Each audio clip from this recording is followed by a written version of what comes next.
Hello students, welcome to Shiny Max. 9ஆம் வகுப்பு பயிற்சி 5.2ல 5வது கொஸ்டின் பார்க்கலாம்.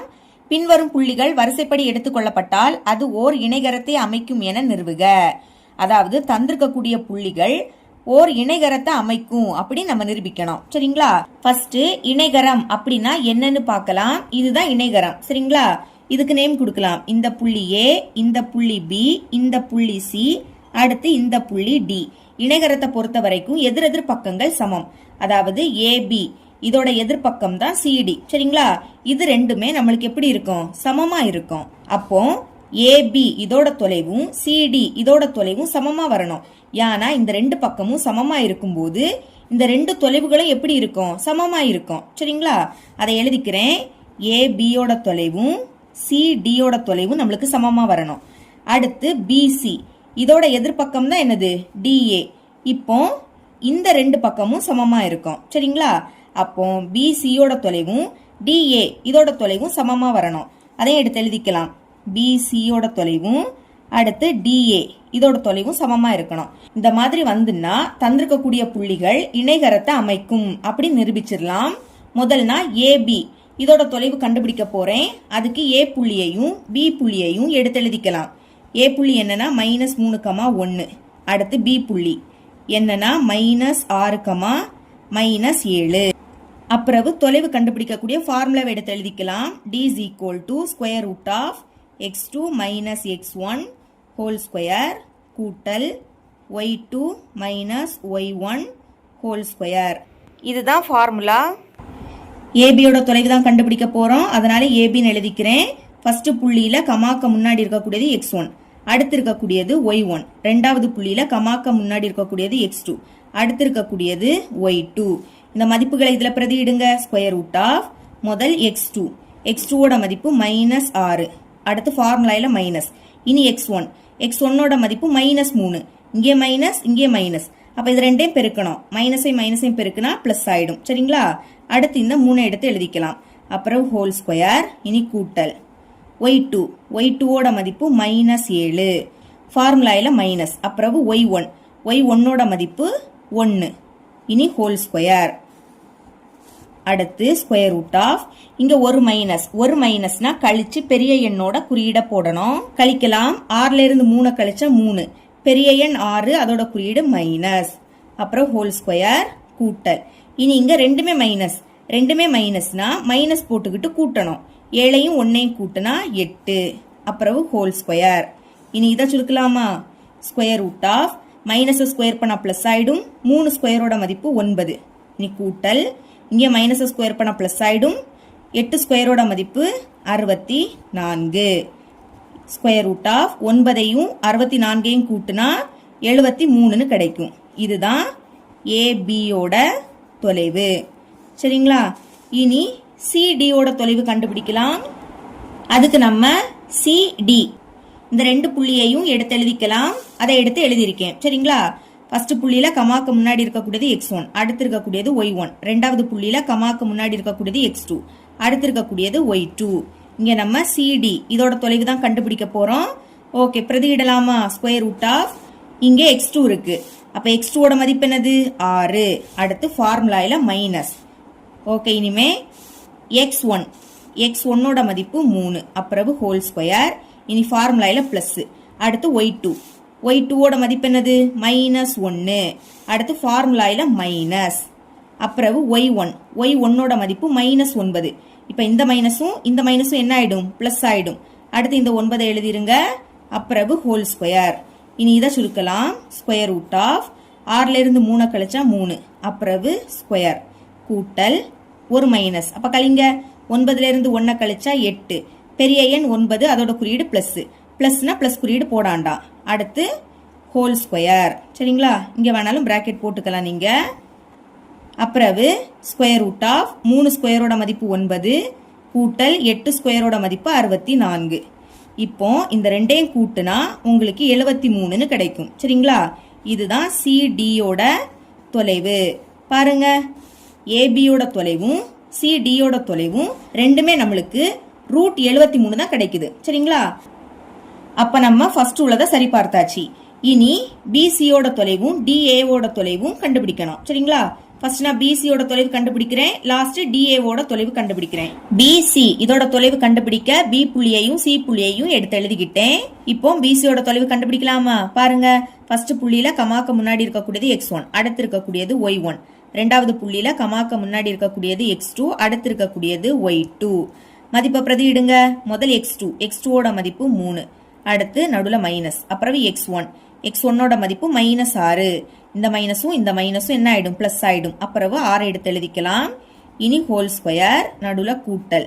அடுத்து y2 மதிப்பு -9, நடுவுல மைனஸ். இனி y1 மதிப்பு -7. இந்த மைனஸும் பிளஸ் ஆயிடும். அப்புறம் 7 எடுத்து எழுதிருங்க. இனி ஹோல் ஸ்கொயர். இப்ப இதை சுருக்கிடலாமா? பாருங்க, ஸ்கொயர் ரூட் ஆஃப் 3ஐயும் 6ஐயும் கூட்டுனா 9, அடுத்து ஹோல் ஸ்கொயர், நடுவுல கூட்டல். இனி ஒரு மைனஸ், அப்ப கழிங்க. 9ல இருந்து 7 கழிச்சா 2, பெரிய நம்பர் 9, அதோட குறியீடு மைனஸ். அப்புறம் ஹோல் ஸ்கொயர். இனி ஸ்கொயர் ரூட் ஆஃப் 9 ஸ்கொயரோட மதிப்பு 81, கூட்டல். மைனஸ் ஸ்கொயர் பண்ணா பிளஸ் ஆயிடும். 2 ஸ்கொயரோட மதிப்பு 4. இனி இதை கூட்டலாம். 81ஐயும் 4ஐயும் கூட்டுனா 85. இதுதான் பிசியோட தொலைவு. இனி நம்ம லாஸ்டா டிஏவோட தொலைவு கண்டுபிடிக்கலாம். இப்போ டி புள்ளியையும் ஏ புள்ளியையும் எடுத்து எழுதிக்கிட்டேன். டிஏ இதோட தொலைவு கண்டுபிடிக்கலாமா? ஃபர்ஸ்ட் புள்ளியில கமாக்க முன்னாடி இருக்கக்கூடியது x1, அடுத்து இருக்கக்கூடியது y1. ரெண்டாவது புள்ளியில கமாக்க முன்னாடி இருக்கக்கூடியது x2, அடுத்து இருக்கக்கூடியது y2. மதிப்பை பிரதியிடலாம். ஸ்கொயர் ரூட் ஆஃப் இங்க x2 இருக்கு, x2 மதிப்பு -3, அடுத்து ஃபார்முலால மைனஸ். அப்புறம் x1 மதிப்பு 6. இனி ஹோல் ஸ்கொயர், நடுவுல கூட்டல். அடுத்து y2 மதிப்பு என்னது? 1, நடுவுல மைனஸ். அப்புறம் y1 இதோட மதிப்பு -1. இந்த மைனஸும் என்ன ஆயிடும்? பிளஸ் ஆயிடும். அப்புறம் 1 எழுதிருங்க. இனி ஹோல் ஸ்கொயர். இப்போ ஸ்கொயர் ரூட் ஆஃப் ரெண்டுமே மைனஸ், அப்ப மைனஸ் போட்டுட்டு கூட்டுங்க. 3ஐயும் 6ஐயும் கூட்டுனா 9, அடுத்து ஹோல் ஸ்கொயர். இனி கூட்டல். 1ஐயும் கூட்டினா 2, அப்புறம் ஹோல் ஸ்கொயர். இனி square root of minus square பண்ணா பிளஸ் ஆயிடும். 9 ஸ்கொயரோட மதிப்பு 81, கூட்டல். 2 ஸ்கொயரோட மதிப்பு 4. கூட்டலாமா? ஸ்கொயர் ரூட் ஆஃப் 81ஐயும் 4ஐயும் கூட்டினா 85.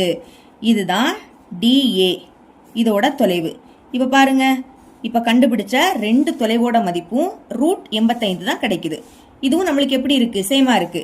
அப்ப ஃபைனலா எழுதிக்கலாம். தேர்ஃபோர் ஃபர்ஸ்ட் ஏபியோட தொலைவும் சிடியோட தொலைவும் நம்மளுக்கு √73ன்னு கிடைச்சி.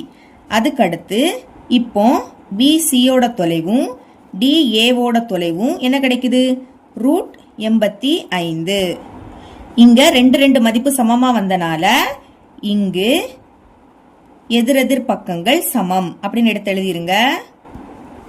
எதிரெதிர் பக்கங்கள் சமம் அப்படின்னு வந்தாலே இது இணைகரத்தை அமைக்கும். சரிங்களா? அதை தான் எழுதியிருக்கேன். தேர்ஃபோர் தரப்பட்டுள்ள புள்ளிகள் இணைகரத்தை அமைக்கும் என நிரூபிக்கப்பட்டது. இப்படி எழுதிருங்க. செகண்ட் சப்டிவிஷன் பார்க்கலாம். இதுவும் ஃபர்ஸ்ட் சப்டிவிஷன் மாதிரி தான். சரிங்களா? முதல் ஏபியோட தொலைவு கண்டுபிடிக்கணும், அதுக்கடுத்து சிடியோட தொலைவு கண்டுபிடிக்கணும். இது ரெண்டுமே சமமா வரணும். அப்புறம் பிசியோட தொலைவு கண்டுபிடிக்கணும், லாஸ்ட் டிஏ இதோட தொலைவு கண்டுபிடிக்கணும். இது ரெண்டுமே சமமா வரணும். ஓகே, ஃபர்ஸ்ட் ஏபியோட தொலைவு கண்டுபிடிக்கலாம். அதுக்கு ஏ புள்ளியையும் பி புள்ளியையும் எடுத்து எழுதிக்கிட்டேன். தொலைவு கண்டுபிடிக்கக்கூடிய ஃபார்முலாவையும் எடுத்து எழுதிக்கிட்டேன். ஓகே, இப்போ ஏபியோட தொலைவு கண்டுபிடிக்கலாமா? பாருங்க, ஃபர்ஸ்ட் புள்ளியில கமாக்க முன்னாடி உள்ளது x1, அடுத்துள்ளது y1. ரெண்டாவது புள்ளியில கமாக்க முன்னாடி இருக்கக்கூடியது x2, அடுத்து இருக்கக்கூடியது y2. இப்ப மதிப்புகளை இதுல பிரதியிடலாம். ஸ்கொயர் ரூட் ஆஃப் முதல் x2 மதிப்பு 5, நடுவுல மைனஸ். அப்புறம் x1 மதிப்பு -7. இப்ப இந்த மைனஸும் என்ன ஆயிடும்? பிளஸ் ஆயிடும். அடுத்து 7 எடுத்து எழுதிக்கலாம். இனி ஹோல் ஸ்கொயர், நடுவுல கூட்டல். அடுத்து y2 மதிப்பு 10, சென்டர்ல மைனஸ். இனி y1 மதிப்பு -3. இந்த மைனஸும் பிளஸ் ஆயிடும். அடுத்து இந்த 3 எடுத்து எழுதிக்கலாம். இனி ஹோல் ஸ்கொயர். அப்புறம் ஸ்கொயர் ரூட் ஆஃப் 5ஐயும் 7ஐயும் கூட்டினா 12ன்னு கிடைக்கும். 12 ஸ்கொயர் பண்ணா 144, கூட்டல் 10ஐயும் 3ஐயும் கூட்டினா 13. 13 ஸ்கொயர் பண்ணா 169. இனி இதை கூட்டலாமா? ஸ்கொயர் ரூட் ஆஃப் இதை ரெண்டையும் கூட்டினா 313ன்னு கிடைக்கும். இது இப்படியே இருக்கட்டு. இதுதான் ஏபியோட தொலைவு. சரிங்களா? இதுக்கடுத்து சிடியோட தொலைவு கண்டுபிடிக்கலாம். இப்போ சி புள்ளியையும் டி புள்ளியையும் எடுத்து எழுதிக்கிட்டேன். ஓகே, இங்க சிடியோட தொலைவு தான் கண்டுபிடிக்க போறோம். ஃபர்ஸ்ட் புள்ளியில கமாக்க முன்னாடி உள்ளது x1, அடுத்து உள்ளது y1. ரெண்டாவது புள்ளியில கமாக்க முன்னாடி இருக்கக்கூடியது x2, அடுத்து இருக்கக்கூடியது y2. இதுல பிரதியிடுங்க. ஸ்கொயர் ரூட் ஆஃப் முதல் x2, x2ஓட மதிப்பு 3. இனி அடுத்து மைனஸ், அப்புறம் x1, x1ஓட மதிப்பு 15, அப்புறம் ஹோல் ஸ்கொயர். இனி நடுவுல கூட்டல். அடுத்து y2, y2ஓட மதிப்பு -5, நடுவுல மைனஸ். அடுத்து y1, y1ஓட மதிப்பு 8, இனி ஹோல் ஸ்கொயர். இப்போ இதை சுருக்கிடலாம். ஸ்கொயர் ரூட் ஆஃப் ஒரு மைனஸ், அப்போ கழிக்கணும். 15ல இருந்து 3 கழிச்சா 12, பெரிய நம்பர் 15, அதோட குறியீடு மைனஸ். அப்புறம் ஹோல் ஸ்கொயர். இனி கூட்டல். இங்க ரெண்டுமே மைனஸ், அப்போ மைனஸ் போட்டுட்டு கூட்டணும். 5ஐயும் 8ஐயும் கூட்டினா 13, ஹோல் ஸ்கொயர். இப்போ square root of minus square பண்ணா பிளஸ் ஆயிடும். 12 ஸ்கொயரோட மதிப்பு 144, கூட்டல். இங்கேயும் மைனஸ் பிளஸ் ஆயிடும். 13 ஸ்கொயரோட மதிப்பு 169. இப்போ இதை கூட்டலாம். கூட்டினா 313 கிடைக்கும்.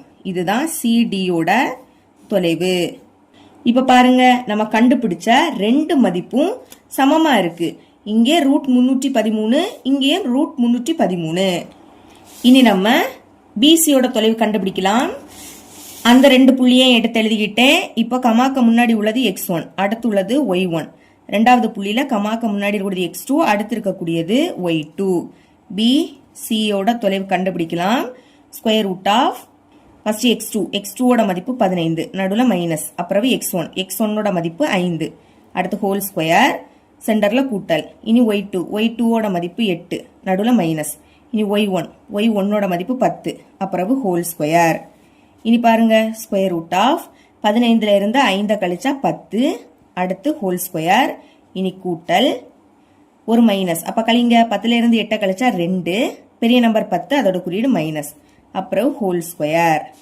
இனி 10 ஸ்கொயரோட மதிப்பு 100, ரூட் எழுதிருங்க. கூட்டல், மைனஸ் ஸ்கொயர் பண்ணா பிளஸ் ஆயிடும். 2 ஸ்கொயரோட மதிப்பு 4. இனி ஸ்கொயர் ரூட் ஆஃப் 100ஐயும் 4ஐயும் கூட்டினா 104. இதை அப்படியே வச்சுக்கலாம். இதுதான் பிசியோட தொலைவு. இனி கடைசியா டிஏ, இதோட தொலைவு கண்டுபிடிக்கலாம். டிஏ இந்த புள்ளிகளை எடுத்து எழுதிக்கிட்டேன். இப்ப நம்ம டிஏவோட தொலைவு கண்டுபிடிக்கலாமா? பாருங்க, ஃபர்ஸ்ட் புள்ளியில கமாக்க முன்னாடி இருக்கக்கூடியது x1, அடுத்து இருக்கக்கூடியது y1. ரெண்டாவது புள்ளியில கமாக்க முன்னாடி இருக்கக்கூடியது x2, அடுத்து இருக்கக்கூடியது y2. மதிப்பை பிரதியிடுங்க. முதல் x2ஓட மதிப்பு -7, ஃபார்முலாயில மைனஸ். அப்புறம் x1ஓட மதிப்பு 3. இனி ஹோல் ஸ்கொயர், நடுவுல கூட்டல். அப்புறம் y2ஓட மதிப்பு -3, ஃபார்முலாயில மைனஸ். இனி y1ஓட மதிப்பு -5. இந்த மைனஸும் பிளஸ் ஆயிடும். அடுத்து 5 எடுத்து எழுதிருங்க. இனி இதோட ஹோல் ஸ்கொயர். அப்புறம் ஸ்கொயர் ரூட் ஆஃப் ரெண்டுமே மைனஸ், அப்ப மைனஸ் போட்டுட்டு கூட்டுங்க. 7ஐயும் 3ஐயும் கூட்டினா 10, ஹோல் ஸ்கொயர். கூட்டல், ஒரு மைனஸ். கழிங்க. 5ல இருந்து 3 கழிச்சா 2, பெரிய நம்பர் 5, அதோட குறியீடு பிளஸ். பிளஸ்னா எந்த குறியீடுமே போடாண்டா. அடுத்து ஹோல் ஸ்கொயர். இனி square root of minus square பண்ணா பிளஸ் ஆயிடும். 10 ஸ்கொயர் பண்ணா 100ன்னு கிடைக்கும். கூட்டல், 2 ஸ்கொயர் பண்ணா 4ன்னு கிடைக்கும். இனி கூட்டுங்க. 100ஐயும் 4ஐயும் கூட்டினா 104. இது டிஏவோட தொலைவு. சரிங்களா? இதுக்கு முன்னாடி கண்டுபிடிச்ச பிசியோட தொலைவும் √104 தான். அதே மாதிரி தான் டிஏவோட தொலைவும் √104 தான். அப்ப எழுதிக்கலாம். therefore முதல் நம்ம ஏபி கண்டுபிடிச்சோம். ஏபியோட மதிப்பும் சிடியோட மதிப்பும் நம்மளுக்கு √313ன்னு கிடைச்சி. அப்புறம் பிசியோட மதிப்பும் டிஏவோட மதிப்பும் நம்மளுக்கு √104ன்னு கிடைச்சி. இனி எழுதிக்கலாம். இங்கு எதிரெதிர் பக்கங்கள் சமம். எதிரெதிர் பக்கங்கள் சமம் அப்படின்னு வந்தாலே இப்படி எழுதிக்கணும். therefore தரப்பட்டுள்ள புள்ளிகள் இணைகரத்தை அமைக்கும் என நிரூபிக்கப்பட்டது. இவ்வளவுதான் இந்த சம்.